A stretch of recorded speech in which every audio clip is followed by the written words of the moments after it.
జీవాధిపతి అయిన ప్రభు యేసుక్రీస్తు నామమున మీకు శుభములు, దేవుని ఆశీస్సులు. అనుదిన మన్నా కార్యక్రమానికి సాధారణంగా మిమ్మల్ని ఆహ్వానిస్తూ ఉన్నాను. ఈ కార్యక్రమాన్ని ఏర్పాటు చేసిన వారిని ప్రత్యేకమైన రీతిలో అభినందిస్తూ ఉన్నాను. దేవునికి స్తోత్రం. ఈ దినమున ఇవ్వబడినటువంటి అంశం, నన్ను బలపరచువాని అందే నేను సమస్తమును చేయగలను. పరిశుద్ధుడైన పౌలు ఫిలిప్పీకి వ్రాసినటువంటి పత్రిక 4వ అధ్యాయం 13వ వచనాన్ని మనం ధ్యానిస్తూ ఉన్నాం. ప్రార్థన చేద్దాం. పరిశుద్ధుడవైన దేవా, నీ వాక్యాన్ని ధ్యానిస్తూ ఉండగా మీరు మహిమ పొందాలని మా ఆశ. మాతో మాట్లాడండి ప్రభువా.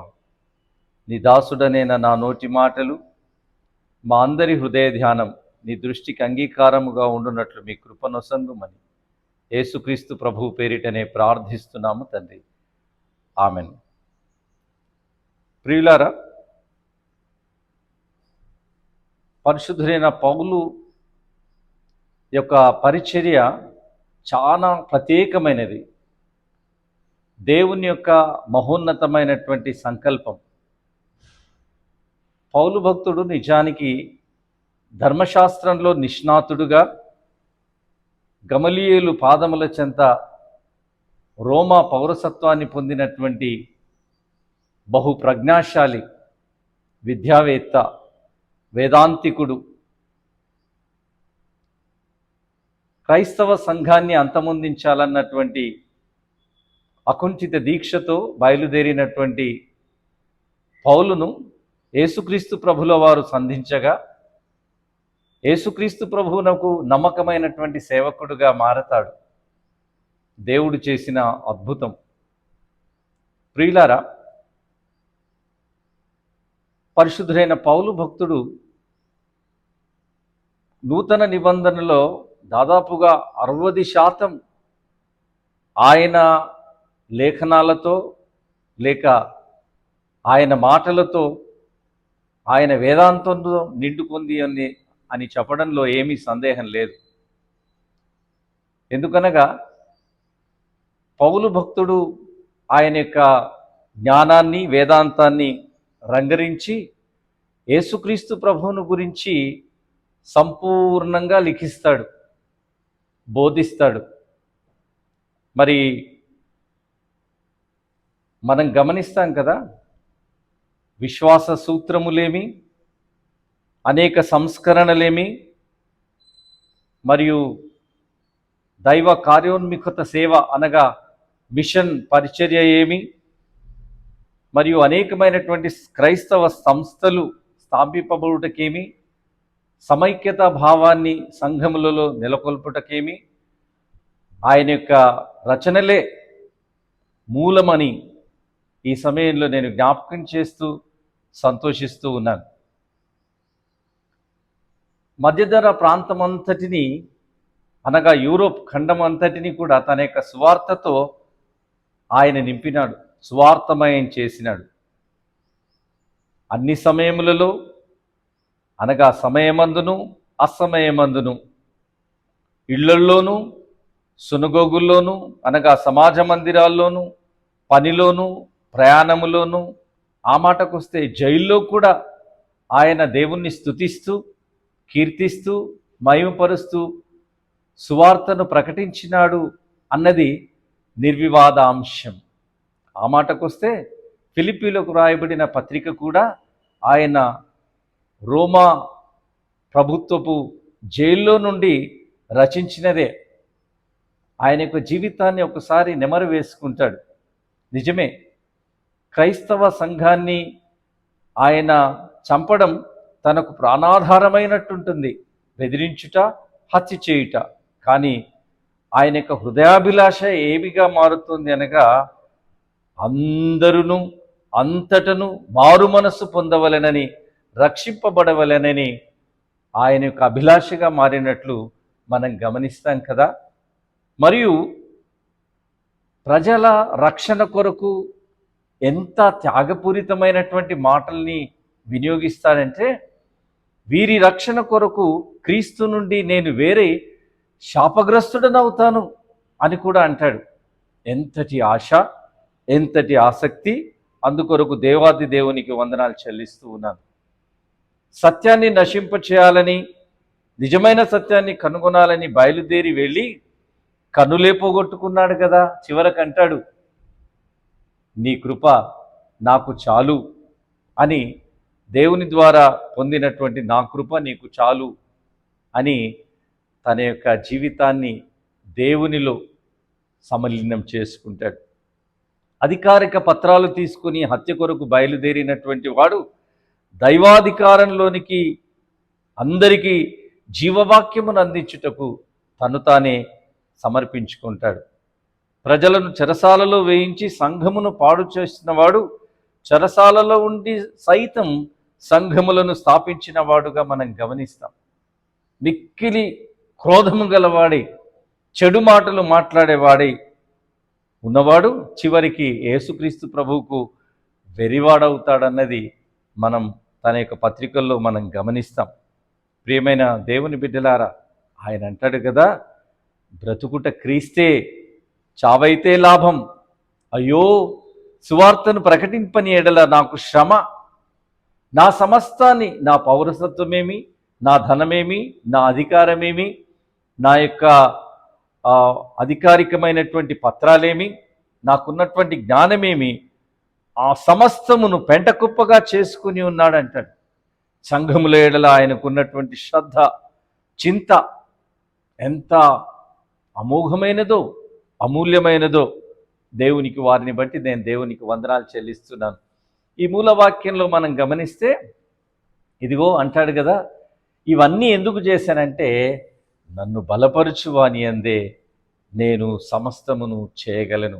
అనేకమైనటువంటి కష్టాలు, బాధలు, ఆయాసములు, అనేకమైనటువంటి శ్రమలు వచ్చినప్పటికీ ఏనాడు కూడా పౌలు భక్తుడు వెనుదిరగలేదు, వెనుదీయలేదు. సరికదా విశ్వాసమునకు కర్తయు దాన్ని కొనసాగించువాడైన యేసు వైపునకు చూస్తూ ఓపికతో తన పరుగు పందాన్ని తుదముట్టించుకుని జీవకిరీటాన్ని పొందుకోవడానికి ఆయన సిద్ధపడినట్టు ఆయన మాటల్లో మనం గమనిస్తాం కదా.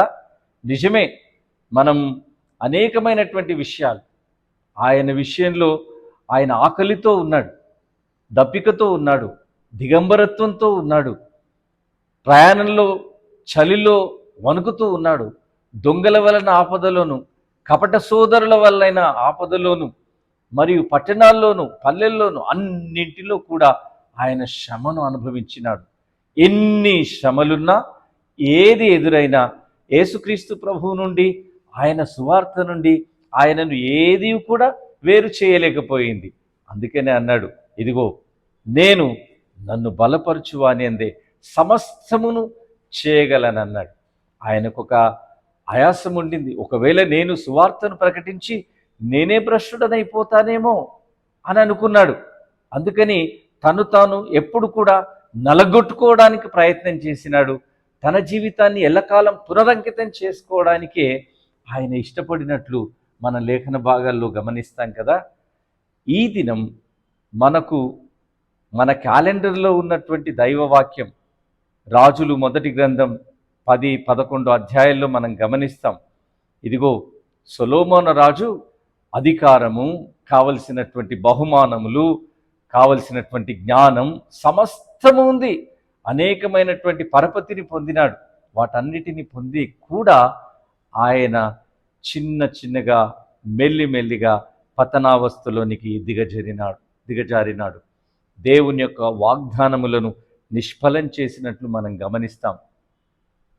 తర్వాత దేవుడు అంటాడు, నీ రాజ్యాన్ని నేను విభాగిస్తాను అని అంటాడు. చూసారా, జాగ్రత్త సుమ. మన పిలుపు విషయమై మనం బహుజాగ్రత్తతో ఉండాలని గుర్తు చేస్తున్నాను.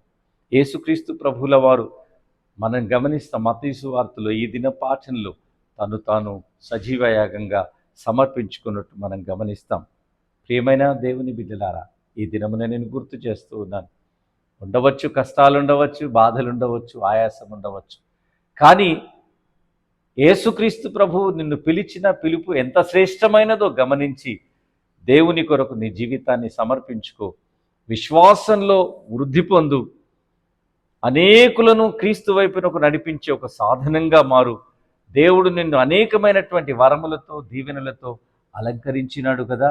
ప్రభువును నువ్వు విస్మరిస్తావా? విశ్వాసంలో పడిపోతావా? యేసుక్రీస్తు ప్రభువులో చైతన్యవంతుడవు కావాలని నేను ఆశిస్తూ ఉన్నాను. ఈ మాట ద్వారా యేసుక్రీస్తు ప్రభువును గురించినటువంటి మాటలు పరిశుద్ధుడైన పౌలు మరొక్క మాటలో, వేదాంతపరమైనటువంటి మాటలో నేను మీకు జ్ఞాపకం చేస్తాను. ఆయన ఉద్ఘాటన ఎప్పుడు కూడా దైవ స్వరూపపు పునరుద్ఘాటన చేసినాడు.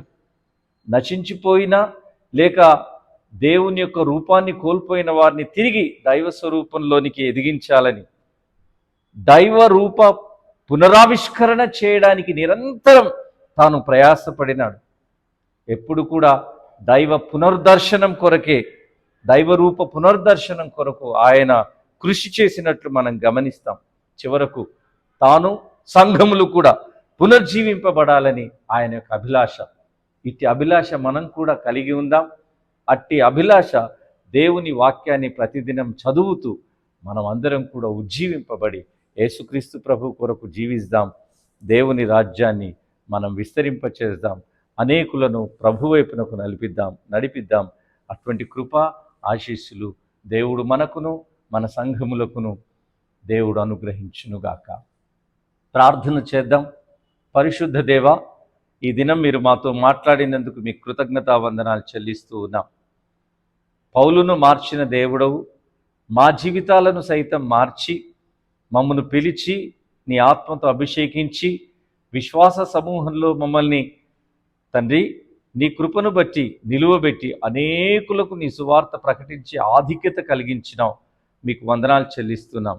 ఇట్టి పరిచర్యలో కష్టములు కన్నీరు ఉండవచ్చు, కానీ నీవు మాకు తోడుగా ఉన్నావన్న గొప్ప ధైర్యంతో సంఘ సమాజ అభ్యున్నతి కొరకు, సంఘ సరిహద్దులు విశాలపరచబడుటకు, అనేకుల విశ్వాసమును వృద్ధిలోనికి నడిపించుటకు, ప్రజలకు నిన్ను అందించుటకు, నిన్ను పరిచయం చేయుటకు మాకింకను కృపనిమ్మని, మా విశ్వాసులనందరినీ, మా సంఘములన్నింటినీ మీరు ఆశీర్వదించుమని యేసుక్రీస్తు ప్రభు ఉన్నతమైన నామముననే ప్రార్థిస్తున్నాము తండ్రి.